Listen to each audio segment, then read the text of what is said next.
नमस्कार आप सभी को। मेरा नाम आशीष शर्मा है and today we will discuss chapter 5 of class 6th geography NCERT, that is major domains of the earth. In this chapter we will study about the four major domain, that is lithosphere, hydrosphere, atmosphere and biosphere, and other various topic example with respect to UPSC. So let's start with the overview. The earth's surface is divided into four major domain, that is the one is lithosphere, the solid land part; hydrosphere, the water part; atmosphere, the air envelope; biosphere, where all three is present. At that places where all three is present, life zone is possible, where all three interacted. So let's understand with the figure. This is, if this is a biosphere, means somewhere land is present, somewhere water is present, and the whole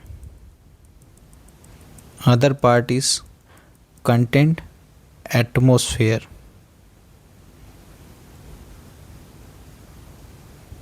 Means the biosphere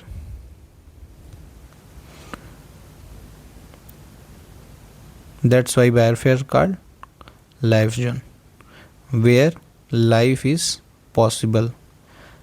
Life needs land to live, water to drink, water to survive,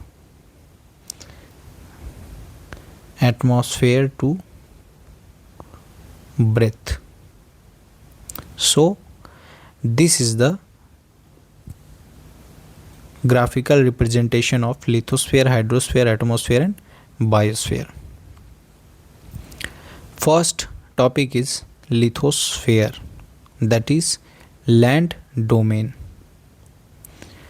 meaning it is the solid outer layer of earth, that is crust, and the upper mantle includes continent and ocean basin.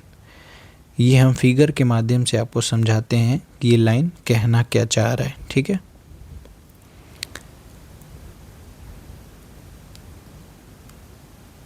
तो देखते हैं, जैसे suppose करिए कि ये हमारा land mass है, ये हमारा लैंड मास है और somewhere there is ocean basin. उसके बाद कुछ पोर्शन ये जो है वो किसका पोर्शन है,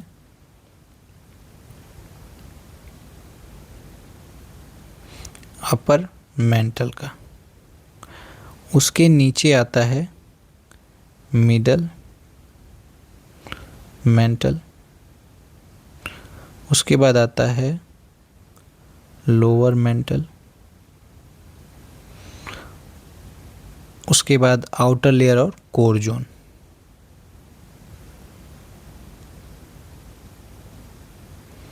और कोर जोन आता है, ठीक है। ये पोर्शन लैंड मास का है और ये बेसिन का है और some portion of middle upper mantle layer, some portion यानी अपर मेंटल लेयर यहाँ भी है लेकिन कुछ पोर्शन अपर मेंटल लेयर का इसमें कनेक्ट होता है, तो वो लिथोस्फेयर का फॉर्मेशन होता है, ठीक है। वही लिखा हुआ है solid outer layer of earth, ठीक है। अर्थ का सॉलिड आउटर लेयर क्या होता है, क्रस्ट होता है और अपर मेंटल होता है। ये जितना पोर्शन है जहाँ पे लैंडमास और ओशियन बेसिन है इसे क्रस्ट बोलते हैं, ठीक। Includes continent and ocean basin. देखिए कॉन्टिनेंट एंड ओशियन बेसिन, तो ये फिगर के थ्रू हमने आपको समझाया है, ठीक है। अब देखते हैं आगे। अब आगे देखते हैं की points. Land forms means it has a mountain, plateaus, plains and valleys. ठीक है, ये सारे लैंड फॉर्म के कवर होते हैं। Land cover about 29% of the earth surface. Land cover 29% of the earth surface. The ocean basin cover 71% of the earth surface. That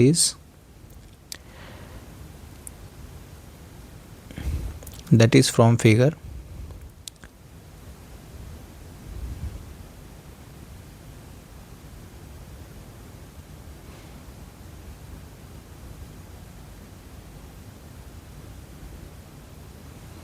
If this is all our whole land mass, that is earth surface, this is north means Arctic, this is Atlantic, this is Indian Ocean, this is Antarctic, and this region is Pacific Ocean। ठीक है, कहने का मतलब ये Arctic, Pacific ocean, Atlantic, Antarctic, Indian ocean, ये जितने outer part हैं ये सारे ओशियन बेसिन है। ठीक है, ओशियन बेसिन है। ठीक, इनका परसेंटेज कितना है? नियरली 71%। और ये जो टोटल लैंड मास एरिया है, ये जो लैंड मास एरिया है टोटल, ये कितना है? अर्थ सरफेस का 30% हिस्सा है। ठीक है, तो ये रहा फिगर से। ठीक, उसके बाद देखिए continents of the world. There are 7 continent. Asia is the largest continent where India is also present. It has 30% of the land area. Asia is near by here. It has a 60% world population, bounded by Ural Mountain west में। Ural mountain के west में Asia, Ural mountain के west में है। ठीक है, Asia. Pacific ocean in the east, Pacific ocean east में है। उसके बाद Arctic ocean in the north and the Indian ocean in the south. Okay, Asia के। The second is Europe, separated from Asia by Ural mountain. जैसे यहीं पे near by there somewhere Ural mountain है। इस तरफ जो है यूरोप है और इस तरफ एशिया है। तो यूराल माउंटेन सेपरेट करता है। ठीक है, सेपरेट करता है। ओके, उसके बाद Africa. Africa is the second largest continent, passes through equator, tropic of Cancer and Capricorn. The Nile river is the world longest river present on the Africa. ठीक है, जैसे ये हमारा अफ्रीका है तो यहाँ से नील रिवर ऐसे ऐसे आती है और यहाँ कहीं मिल जाती है। ठीक है, ये सेकेंड लार्जेस्ट कॉन्टिनेंट है। ठीक, और इक्वेटर कहीं यहाँ से पास होती है। उसके बाद यहाँ पे ट्रॉपिक ऑफ कैप्रिकॉर्न है और यहाँ पे ट्रॉपिक ऑफ कैंसर है। ठीक है, अफ्रीका से। The fourth is North America which is third largest continent, surrounded by Arctic ocean in the north. देखिए Arctic ocean in the north, यही है नॉर्थ अमेरिका। उसके बाद Pacific ocean in the west, ये देखिए पैसिफिक ओशन वेस्ट में है। Atlantic ocean in the east, ये देखिए अटलांटिक ईस्ट में है। And Panama isthmus joined it with South America. ये जो है ये है पनामा इस्थमस। ओके, ये यूपीएससी के एग्ज़ाम में पूछ भी चुका है। Okay, the fifth is South America where Andes mountain is present, that is world longest mountain range. ये देखिए यहीं पे इस तरीके से स्ट्रेच हुआ है, इस तरीके से स्ट्रेच हुआ है। ये क्या है? एंडीज माउंटेन है। ओके, और ये वर्ल्ड लॉन्गेस्ट माउंटेन रेंज है। लॉन्गेस्ट यानी लंबाई इसकी यहाँ से यहाँ तक बहुत ज़्यादा है, ठीक है। और यहीं पे अमेजन रिवर भी है, that is largest river by volume.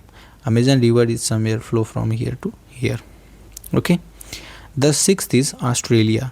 It is the smallest continent, lies entirely in the southern hemisphere, totally southern hemisphere में है। That is also called island continent, ठीक है।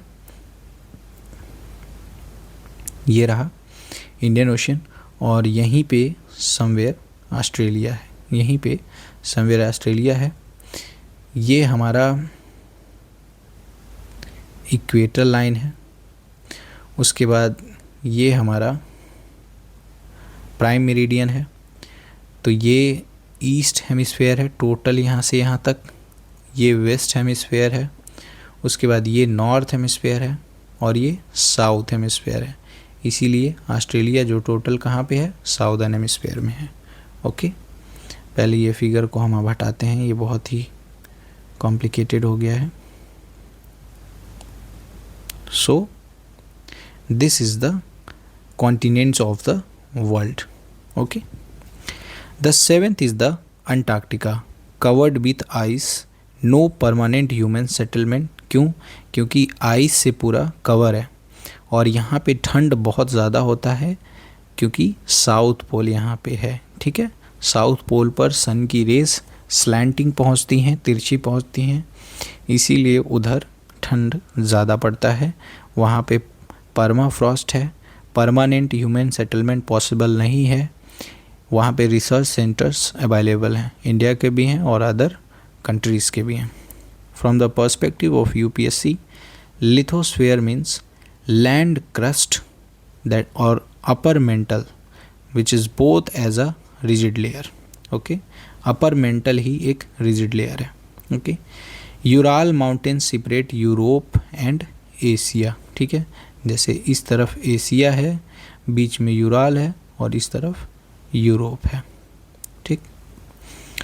The second point is hydrosphere, that is water domain meaning all form of water, ocean, river, lakes and ground water, water vapour makes up the hydrosphere. Key fact, cover about 71% of earth surface, water nearly cover about 71% of earth surface, average ocean depth is 3800 meter, 97% water is salty, that is ocean water, only 3% is fresh that we drink for us, river, lakes, glacier and groundwater are freshwater lakes, rainfall also is a freshwater.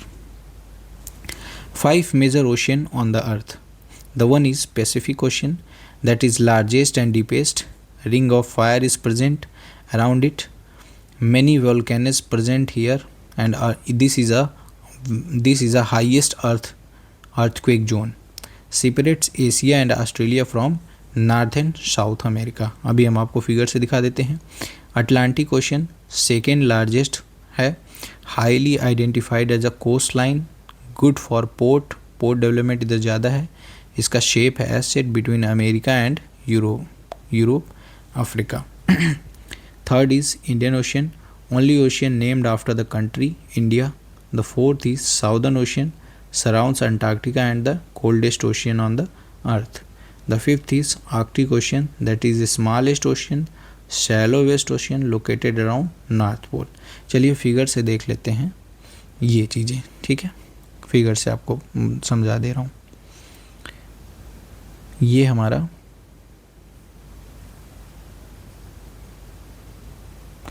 Figure development है।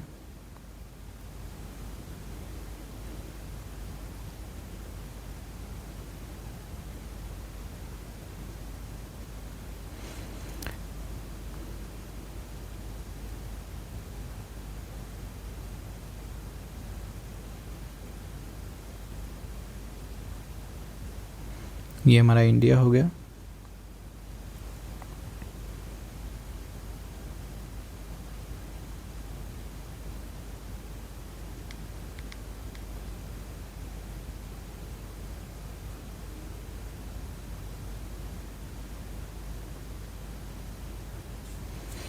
यहाँ पे Australia है, ठीक है। ये एक brief figure है, ठीक। यहाँ पे है वेस्ट पैसिफिक ओशियन, ठीक है। ये है अटलांटिक ओशियन, ये है इंडियन ओशियन, ये है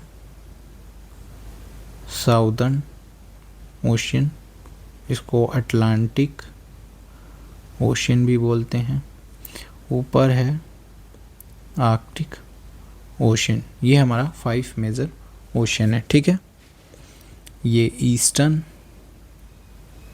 पैसिफिक ओशियन है, ठीक है। ये ऑस्ट्रेलिया है, ये ऑस्ट्रेलिया है, यहाँ इंडिया है, और ये अफ्रीका है, ठीक है। मैं लिख दे रहा हूँ नाम। ये एशिया, ये यूरोप, ठीक। यहाँ इंडिया है, ये अफ्रीका है, ये साउथ अमेरिका है, ये नॉर्थ अमेरिका है, ठीक। आई थिंक अब कुछ नहीं बचा, ठीक है। तो फिगर के माध्यम से ये देख लीजिए। साउथ, यहाँ पे साउथ पोल है, यहाँ पे नॉर्थ पोल है।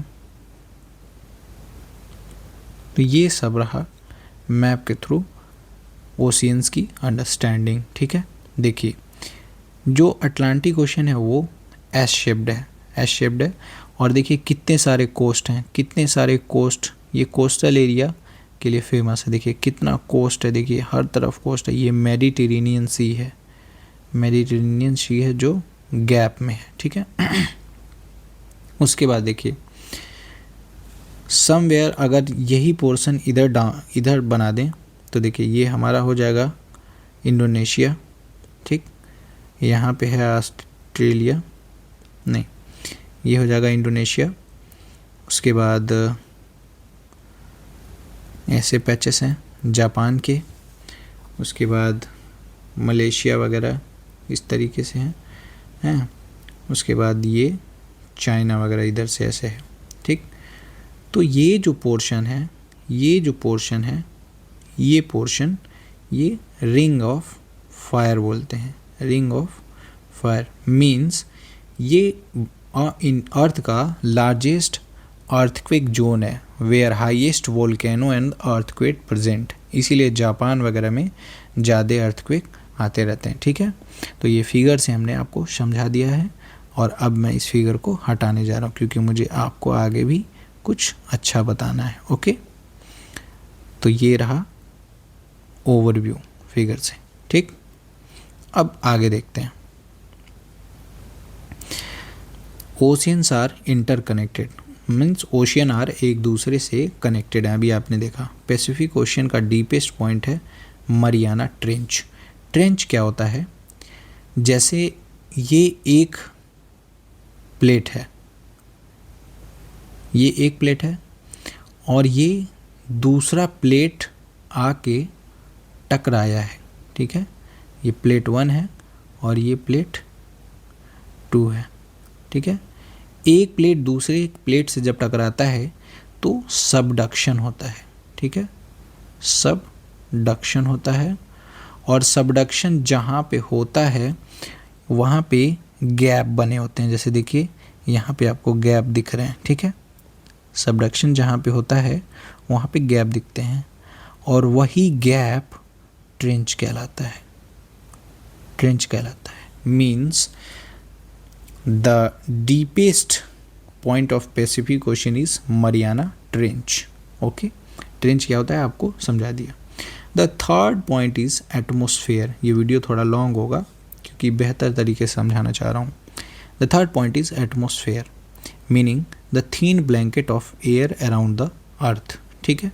कंपोजिशन ऑफ एयर क्या क्या होता है, गैस परसेंटेज क्या होते हैं। Nitrogen is 78% in the atmosphere, oxygen is only 28%, 21%. Other gases are argon, CO2, hydrogen, all are present in the form in 1%. Okay, important layers क्या है? जैसे first layer is troposphere that is closest to the earth, weather phenomena occur here only. Okay, this is the weather phenomena zone.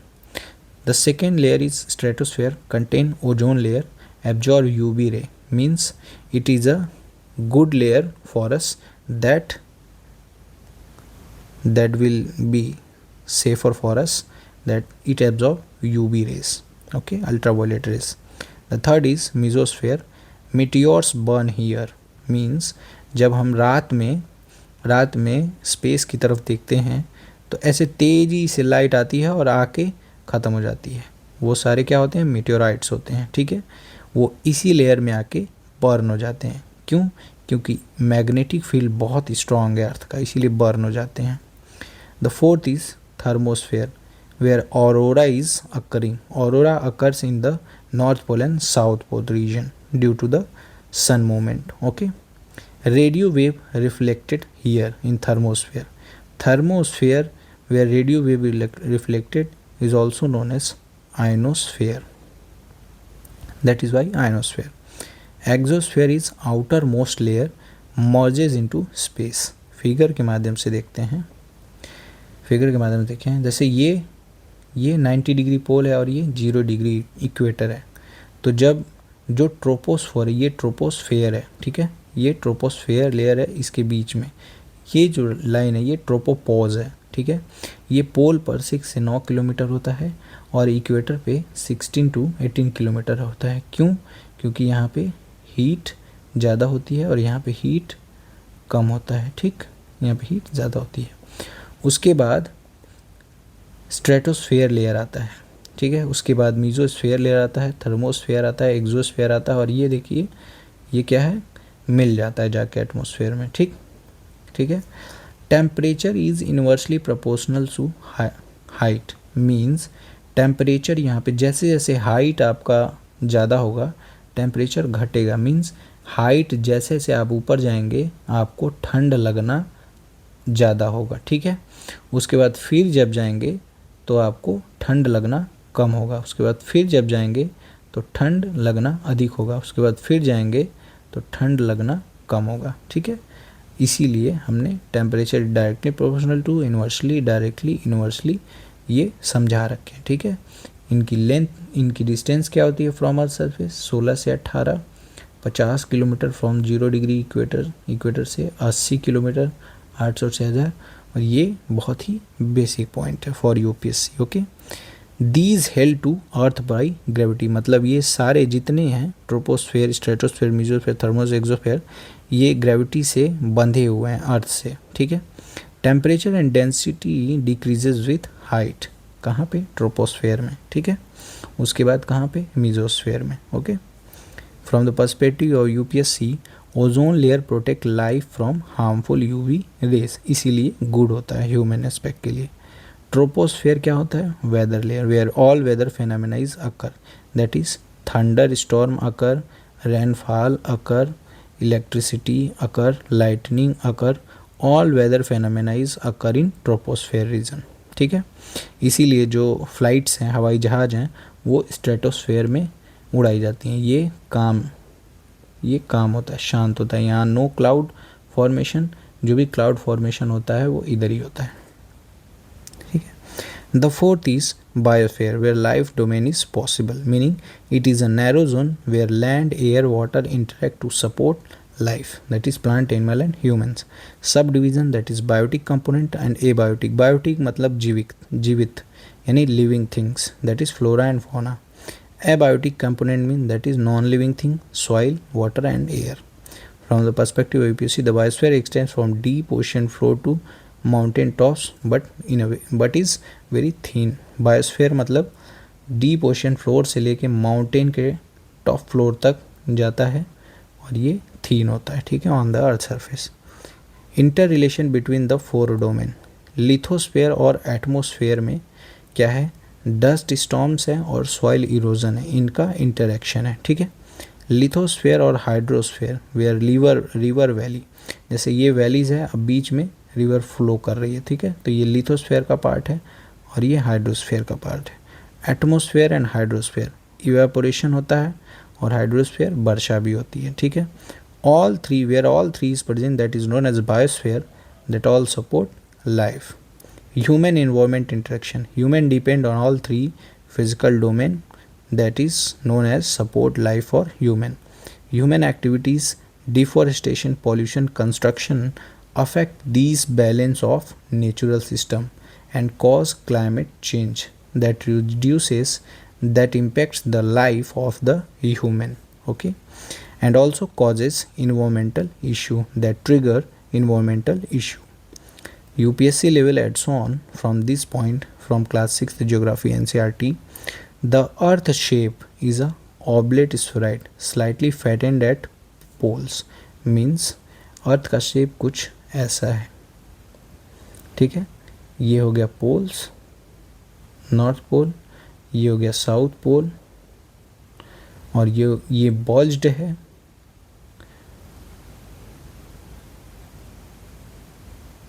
East west में bulge है, क्यों? Due to moon and sun gravitational force, इसके कारण bulge है। Continental drift theory given by Alfred Wegener explains movement of continent, ठीक है। ये बहुत ही इंपॉर्टेंट है और ये हम आपको डिटेल में बताएंगे आगे के वीडियोज़ में, ओके। हम एक इस पे अलग वीडियो अपलोड करेंगे, ठीक है, for the only UPSC perspective. Hydrological cycle connect hydrosphere with the atmosphere and lithosphere, that all forms biosphere where life is possible, okay.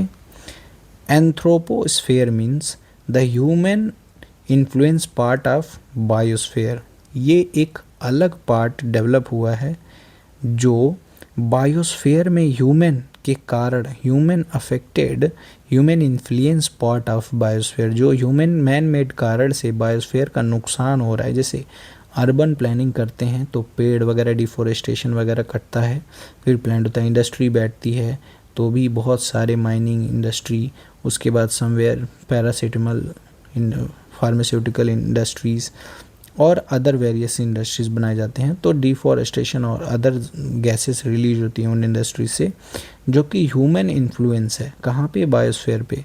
तो ऐसे स्फीयर को एंथ्रोपोस्फीयर बोला गया है, ठीक है। तो ये रहा हमारा क्लास 6 जियोग्राफी एनसीईआरटी।